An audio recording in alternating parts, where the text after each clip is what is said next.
तो सुशांत केस में 3.5 साल बाद एक और नया और बेहद घिनौना खुलासा हुआ है। रिया सुशांत के साथ उस हद तक गिरी जिसकी हम और आप कल्पना तक नहीं कर सकते दोस्तों। जी हाँ, सुशांत को फंसाने के लिए रिया उनके अश्लील वीडियो तक बनाती थी और ये हम आपको आगे इस खबर में सबूत के साथ दिखाएंगे। तो आखिर क्यों और किस मकसद से करती थी रिया ये गंदा घिनौना काम?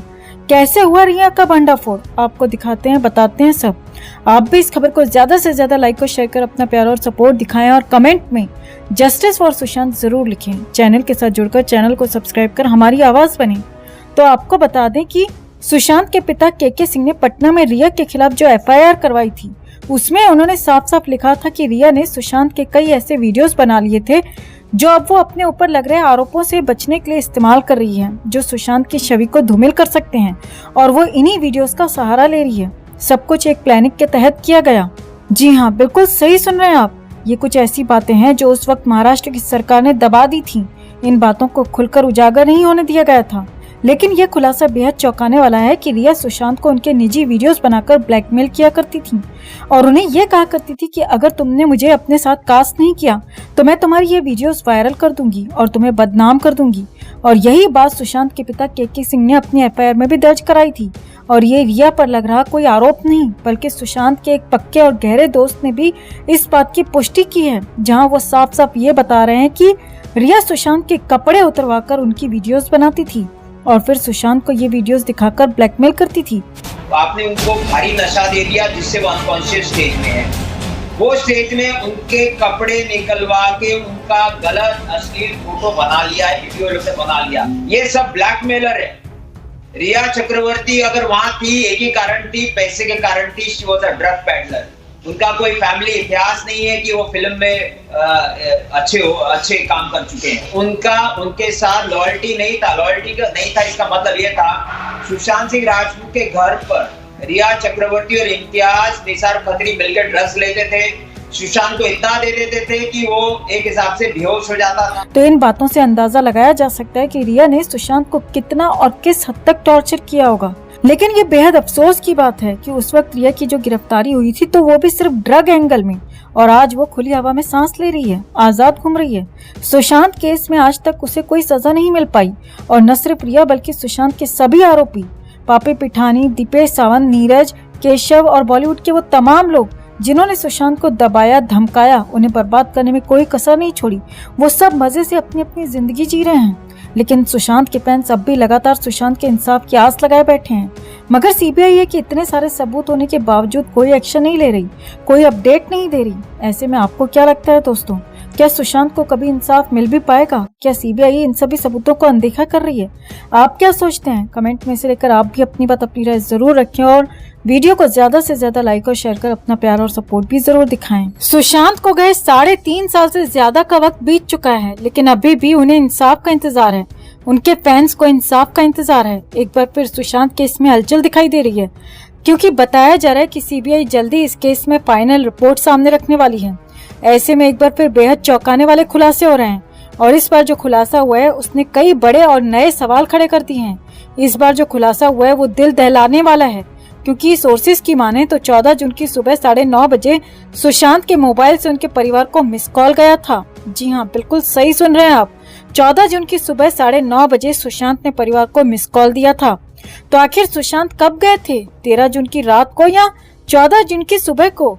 और अगर वो 13 जून की रात ही चले गए थे तो 14 जून की सुबह को किसने किया था सुशांत के मोबाइल से ये मिस कॉल? क्यों एक ही घंटी में कट गया था फोन? आपको दिखाते हैं, बताते हैं सब। आप भी इस खबर को ज्यादा से ज्यादा लाइक और शेयर कर अपना प्यार और सपोर्ट दिखाएं और कमेंट में जस्टिस फॉर सुशांत लिखना ना भूलें। चैनल को सब्सक्राइब कर चैनल के साथ जुड़कर हमारी आवाज बने।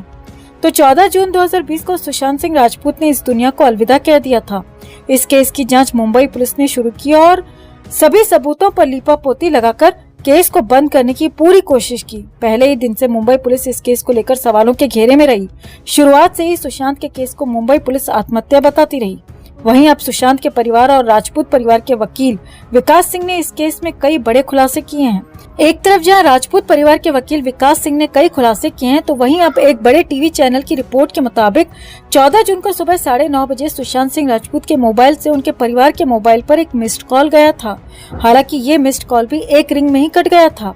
रिपोर्ट के मुताबिक सुशांत के परिजनों ने तुरंत अभिनेता को कॉल बैक किया, लेकिन फोन लगा नहीं। इसके बाद सुशांत सिंह के परिवार ने सुशांत के साथ मौजूद रहने वाले स्टाफ को कॉल किया और सुशांत से बात कराने के लिए कहा, लेकिन उन्होंने सुशांत के बिजी होने की बात कहकर फोन काट दिया। अब इस खुलासे से सुशांत का केस और ज्यादा पेचीदा नजर आ रहा है, क्योंकि इसके साथ ही कई नए सवाल सामने आकर खड़े हो गए कि आखिर वो मिस कॉल किसने किया था। क्या 14 जून की सुबह 9:30 बजे तक भी सुशांत जीवित थे, और अगर जीवित थे तो उनके साथ उस समय क्या हो रहा था? क्या उन्होंने मदद के लिए ये कॉल किया था? अगर ये नॉर्मल कॉल था तो क्यों सिर्फ 1 ही घंटे में कॉल कट हो गया था? क्यों उनके परिवार की तरफ से कॉल बैक करने पर सुशांत ने कॉल रिसीव नहीं किया, और स्टाफ ने क्यों कहा कि वो बिजी हैं? क्यों सुशांत से बात नहीं करवाई? आखिर उस वक्त सुशांत के साथ क्या हो रहा था? क्या इस वक्त सुशांत के साथ वो अंधेर हो रहा था? तो क्या ये थ्योरी सच है कि जिस समय मुंबई पुलिस उनके कमरे में पहुंची थी तब भी सुशांत की उंगली हिल रही थी? क्या सुशांत के साथ 14 जून की सुबह ही वो अंधेर हुआ, या रात को ही उनके साथ क्रूरता हो चुकी थी? इस खुलासे से कई सारे सवाल एक बार फिर सामने आकर खड़े हो गए हैं, लेकिन सीबीआई की तरफ से कोई अपडेट नहीं दिया गया। ऐसे में अब जब बताया जा रहा है कि सीबीआई केस की फाइनल रिपोर्ट तैयार कर रही है, तो फैन सीबीआई से सवाल कर रहे हैं कि आखिर उन्होंने किस एंगल से सुशांत केस की जांच की है। क्या सीबीआई के सामने भी ये बात आई है कि 14 जून की सुबह 9:30 बजे सुशांत के मोबाइल से परिवार को मिस कॉल गया था, 1 घंटे में कट गया था, और कॉल बैक जाने पर स्टाफ की तरफ से कहा गया था कि वो बिजी हैं। ये बेहद डरावना और बेहद चौंकाने वाला खुलासा है दोस्तों, जिसकी गहराई से जांच होना बहुत जरूरी है। एक बार फिर सुशांत के स्टाफ को हिरासत में लेकर ग्रिल करना चाहिए कि सुशांत के परिवार से आया वो कॉल बैक किसने रिसीव किया था?